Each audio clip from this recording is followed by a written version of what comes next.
Well, good Saturday evening. We've been tracking lines of showers and storms. Some have been on the severe side. So right now you can see we have a wide view, a lot of us under these severe warnings, and we've actually been tracking some tornado warnings now. All of them luckily have expired. Earlier we were tracking one just to the Thompsonville area. That is now expired.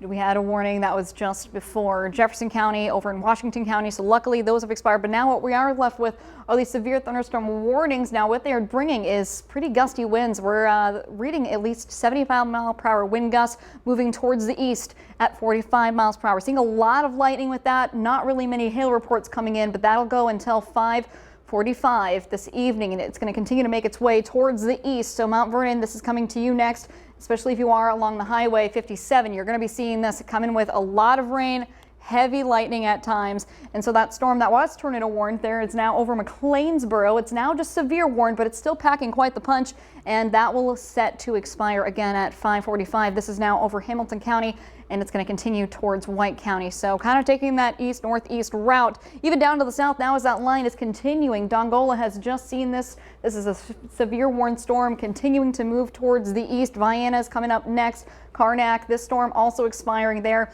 Johnson County, Illinois, we're seeing that expire at 5:45. So again, these lines of showers and storms just keep putting out, continuing as we look towards New Madrid County there into southeast Missouri, right on the Boot Heel.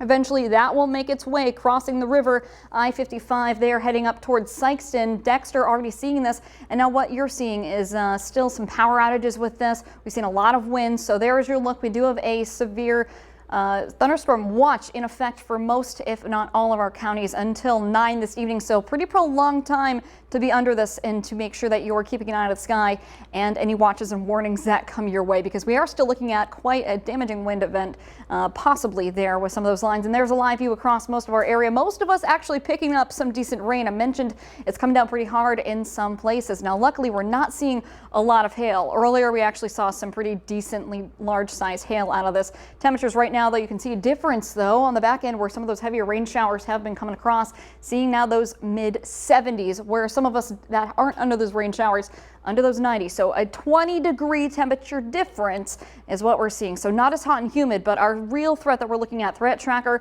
strong to severe storms will be a possibility as we do go through the evening hours. As we go into Sunday, we will have some that could be on the strong to severe side yet again, but not as widespread as what we've been seeing today. Luckily, going into your Monday though, we are going to be clearing out, but still pretty hot. So if you have any events going on there, should be good. But as we look towards our future cast, again, these showers and storms going to stay with us as we go through the evening hours. Here we are, 10 o'clock tonight. Sikeston, Poplar Bluff look to be another chance of maybe some gusty winds out of that. Still hanging around as we go through the midnight hours. Again, do not let your guard down. We could even be tracking again a few more rounds of strong to severe storms. Now, as we go through our Sunday morning, it's possible we do see a few pop-up showers, but look at that. As we get to the afternoon hours, daytime heating us up into those mid 80s. Again, not as warm, but still pretty muggy. And then we notice that line of pop-up showers and storms as we get to that 3 o'clock, 4 o'clock time frame, this time staying more so towards the south. So southeast Missouri, we're looking at you for southern Illinois, pretty much across the river for, again, these pop-up chances of showers and storms clearing up by the evening. But we could be looking at another chance of some gusty winds, large hail. So we are still under a level 3 out of 5 for most of us in our counties. Slight portion just to the west there of Poplar Bluff and to the south in Dunkling, Pemiscot counties into that level 2. Then tomorrow I mentioned there's another chance. So most of us into Illinois, at least Cape Girardeau as well, into that level 1. Most of us down the south into that level 2 for, again, those chances. So today, tornado threat's low, but we've seen a few chances that we've had rotation. Hail and wind are going to be our major threats there if we have any. Flooding, not a terribly big concern, but we are going to be still tracking those heavier downpours that could lead to some field flooding out there. So with our power lines down, with some wind damage, it's not looking so great. We do have some rainfall on the way. We're going to be tracking several more chances.